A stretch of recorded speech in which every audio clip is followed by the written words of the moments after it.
Assalamualaikum dan selamat sejahtera. Nama saya Nurliana Fitra Fazli dari kelas 4 Alfa dan saya merupakan Naib Setiausaha Pembimbing Rakan Sebaya. Hari ini saya akan membawakan topik mengenai pemikiran kita yang boleh membuatkan kita stres. Cara kita berfikir yang boleh memberikan tekanan kepada diri kita. Pernah tak ketika anda sedang marah atau anda sedang sedih, kawan anda kata, itu pun kau nak sedih ke? Kita pun bengang lah sebab kita memang tengah sedih.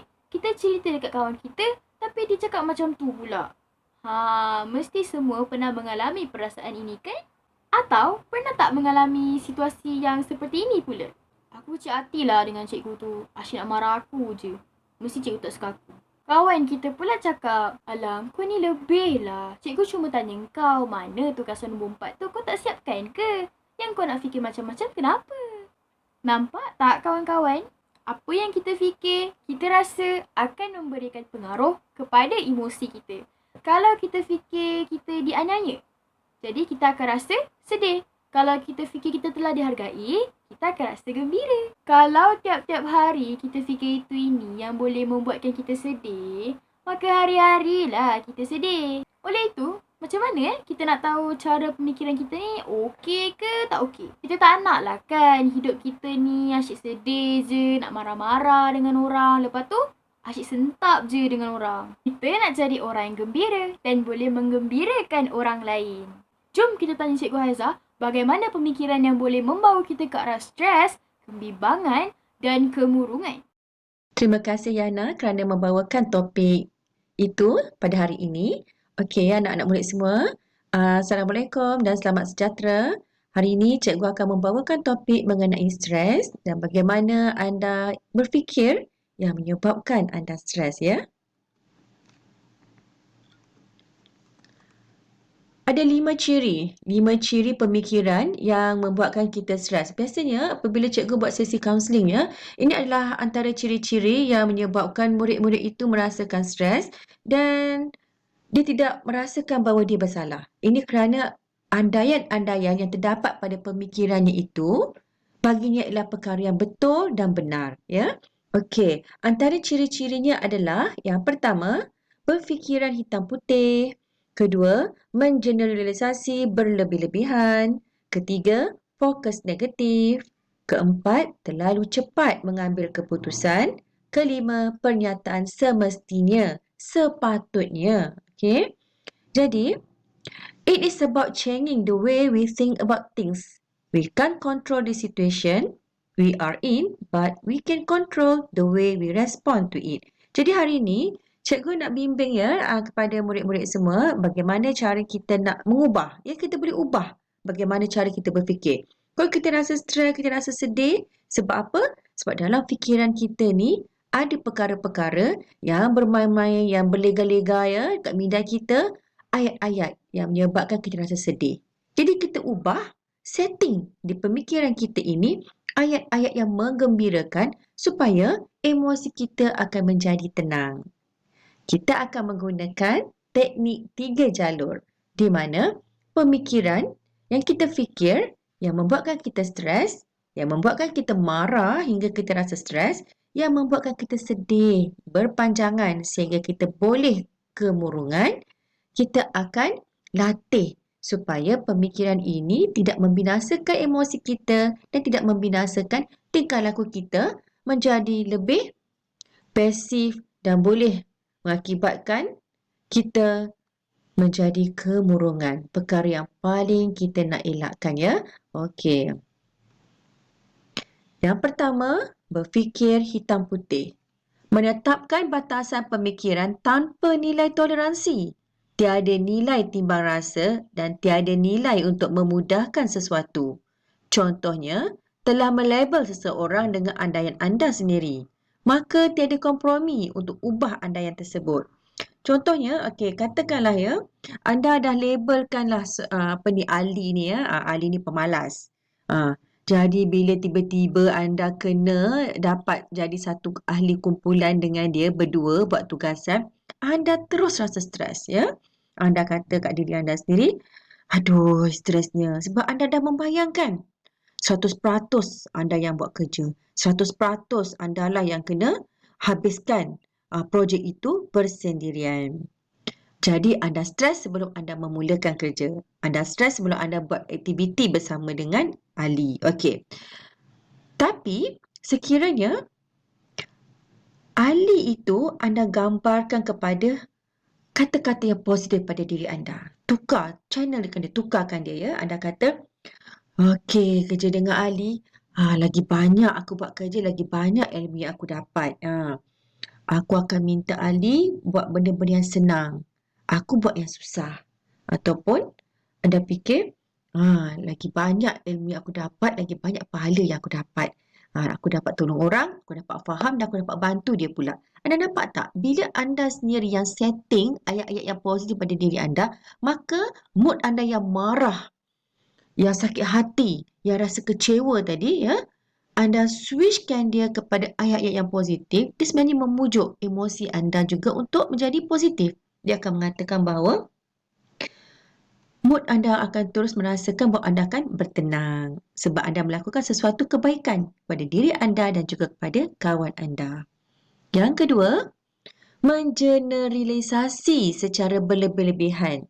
Apabila anda meneroka lebih dalam tahap pemikiran negatif anda, melihat sesuatu perkara dan membuat andaian umum untuk menyalahkan dan mengandaikan secara berlebih-lebihan.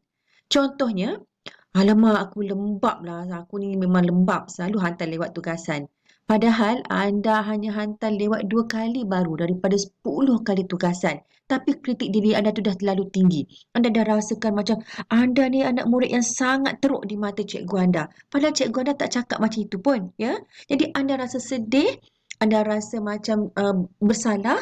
Lepas tu anda rasa macam macam apa? Macam rasa macam dibandingkan orang lain, anda tu lagi teruk. Nampak tak? Tapi bila anda switch pemikiran itu dengan anda mengatakan, Alhamdulillah, kali-kali pertama aku lewat hantar tugasan.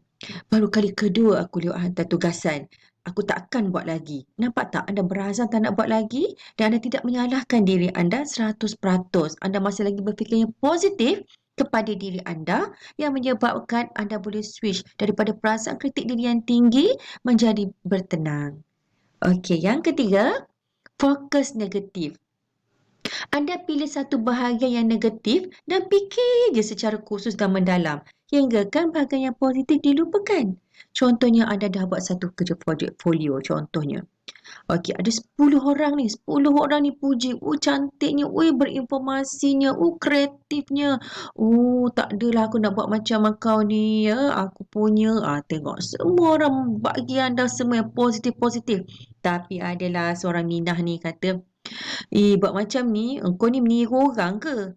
Anda sentap, anda terus rasa sedih, anda terus rasa dimalukan, anda rasa malu lepas tu anda pula menyatakan pada diri anda sendiri yang betul lah ni, betul aku ni memang tak berguna, aku ni buat kerja tidak bagus di mata orang lain. Padahal baru seorang je yang kutuk anda, kenapalah anda memikirkan sangat perkara-perkara itu. Kalau anda switch kepada yang positif, anda kata, Alhamdulillah 10 orang puji aku. Setakat seorang ni je yang tak suka dengan kerja aku. Alah jealous lah tu. Nampak tak? Anda rasa anda akan lega dengan kata-kata anda sendiri. Yang keempat, terlalu cepat mengambil keputusan. Fikiran anda secara sewenang-wenangnya tanpa menyelidik secara mendalam membuat kesimpulan bahawa seseorang sedang melakukan perkara negatif terhadap anda.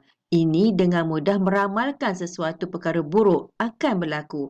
Contohnya, kawan-kawan tidak memenuhi perlawanan anda untuk melakukan sesuatu yang anda nak.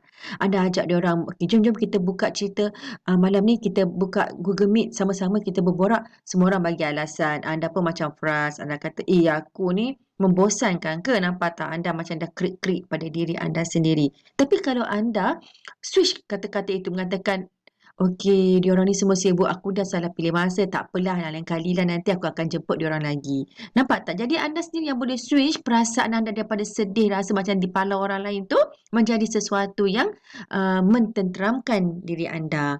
Dan akhir sekali, pernyataan semestinya. Penggunaan kata semestinya.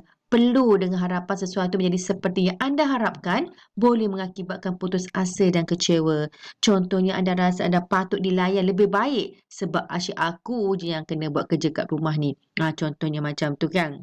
Jadi anda rasa frust, anda rasa kecewa, anda rasa macam anda dibuli, anda rasa macam anda ni seorang yang asyik je diambil kesempatan. Tetapi sekiranya anda mengambil kata-kata positif, sekiranya memang jarang-jarang lah kan anda ni diberi tugasan ya, tapi anda buat banyak kali ya, anda pun kata diri anda sendiri, Alhamdulillah aku dapat menggembirakan orang lain kan aku buat kerja rumah untuk mereka dan aku juga gembira kan aku menjadi seorang yang berguna. Kata-kata tu anda masukkan, pasakkan dalam minda anda ya, supaya anda menjadi seorang yang gembira, anda seorang yang bertenang dan anda seorang yang happy dengan diri anda sendiri.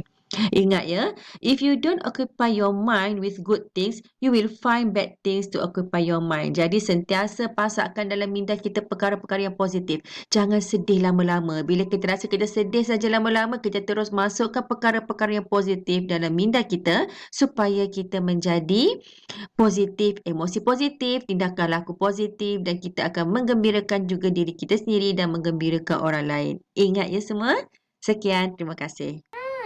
Setelah mendengar penerangan dari Cikgu Haiza tadi, baru saya sedar yang pemikiran kita ni, kita boleh kawal.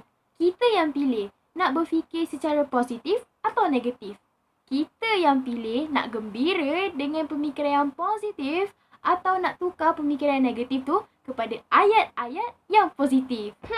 Kita yang pilih. Saya nak kongsi satu perkara. Sebenarnya, saya pernah berburuk sangka, menyalahkan diri saya sendiri dan juga pernah membandingkan diri saya dengan kawan-kawan yang lain. Tapi, selepas saya mendengar penerangan dari cikgu tadi, barulah saya sedar yang sebenarnya itu semua adalah antara pemikiran yang tidak rasional. Terima kasih cikgu. Sekarang saya dah tahu macam mana nak elakkan diri daripada berfikir secara negatif dan kekal hidup dengan positif. Bagaimana dengan kawan-kawan dan pendengar semua? Sudah kenal pasti pemikiran anda yang manakah yang telah membuatkan anda sedih, bimbang dan stres? Sudah tahu bagaimana untuk melatih pemikiran anda agar tidak berada dalam kesedihan, kemarahan atau stres yang berpanjangan? Ingat ya, ikut hati, badan binasa jika anda tidak mampu mengawalnya. Sekian, terima kasih. Bye.